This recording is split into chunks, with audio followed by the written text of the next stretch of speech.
নমস্কার বন্ধুরা, সোমাস ফ্যামিলি কিচেনে আপনাদের সবাইকে স্বাগত।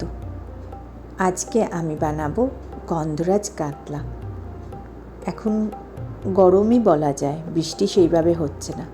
এখন কিন্তু এই রেসিপিটা আপনারা খুব ভালোভাবে বানিয়ে ফেলতে পারবেন।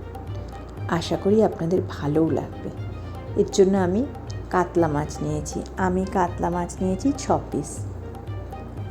এবার এর মধ্যে আমি নুন দেব। আমি 1/3 স্পুন মতো টিস্পুন মতো নুন দিয়েছি।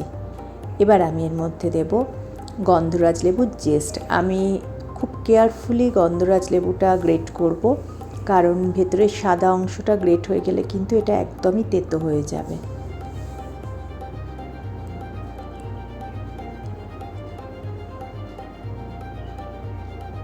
এবার একটু ঘুরিয়ে ফিরিয়ে জেস্টটা আমরা নিয়ে নেব। আর দেব গন্ধরাজ লেবুর রস। আমি একটা বড় সাইজের গন্ধরাজ লেবুর 1/4 পোর্শনের রসটা এখানে ইউজ করেছি। এবার সব শুদ্ধ আমি মাছের গায়ে খুব ভালোভাবে মাখিয়ে নেব। আর চাইলে এটাতে তেলও ইউজ করতে পারেন, আমি আর করিনি। এবার মাছটা আমি মোটামুটি 15-20 মিনিট রেখে ভেজে নেব। খুব বেশি ডিপ ফ্রাই করিনি আমি। এবার এর জন্য আমি একটা মশলা বানাবো।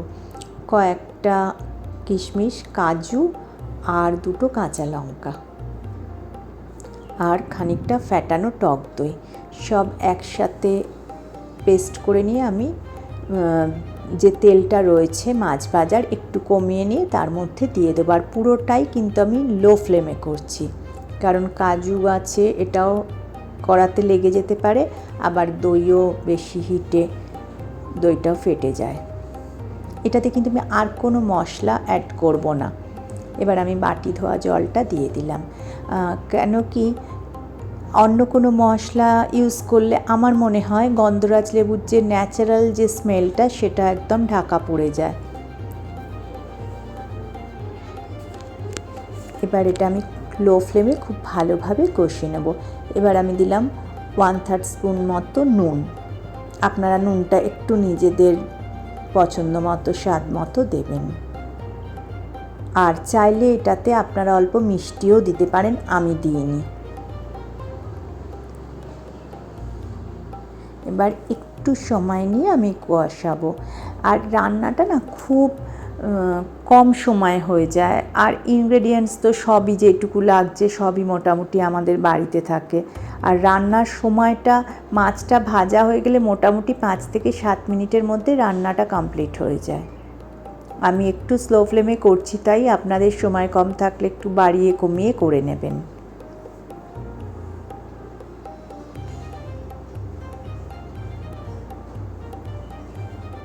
এবার এর মধ্যে আমি দিয়ে দিলাম 1 কাপ জল।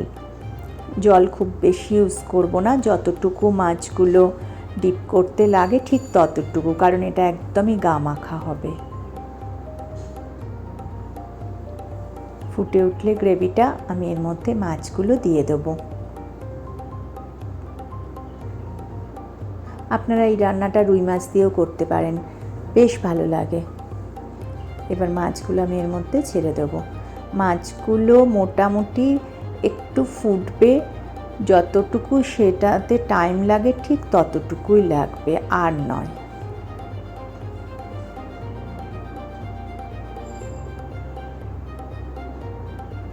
এবার আমি ফ্লেমটা একটু বাড়িয়ে দেব।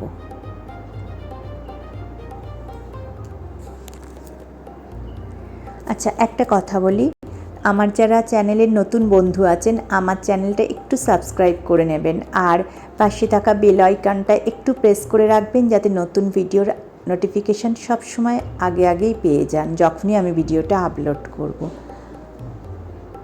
আচ্ছা, এবার আমি এর মধ্যে দিয়ে দেবো আর একটু গন্ধরাজ লেবুর জেস্ট। একটা মিডিয়াম সাইজের গন্ধরাজ লেবু হলেই এটা হয়ে যায় রান্নাটা। ভালোভাবে নাড়াচাড়া করে আমি এবার গ্যাসটা অফ করে দেবো। আমার রান্নাটা হয়ে গেছে। এবার আমি এর ওপরে ছড়িয়ে দেবো গন্ধরাজ লেবুর রস। আমি দুটো মানে 2/4 আর কি, হাফ আর কি, একটা লেবুর রস এখানে ইউজ করছি।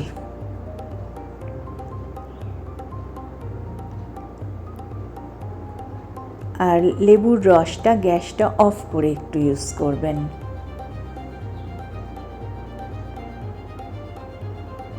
ব্যাস রেডি আমাদের গন্ধরাজ কাতলা। কোনো অনুষ্ঠানের দিন বলুন, গেস্ট এলে বলুন, বা এমনি দিনেই হোক, খুব সহজে খুব অল্প সময়ে অল্প উপকরণে বানিয়ে ফেলা যায়। আশা করব আমার রান্নাটা আপনাদের সবার ভালো লেগেছে। ভালো লাগলে অবশ্যই করবেন আর কমেন্টে জানাবেন কেমন লাগলো। ভালো লাগলে একটা লাইক দেবেন, একটু শেয়ার করবেন। আজ তাহলে এই পর্যন্ত। দেখা হবে নেক্সট ভিডিওতে নতুন কোনো রান্না নিয়ে। ততদিন ভালো থাকবেন, সুস্থ থাকবেন।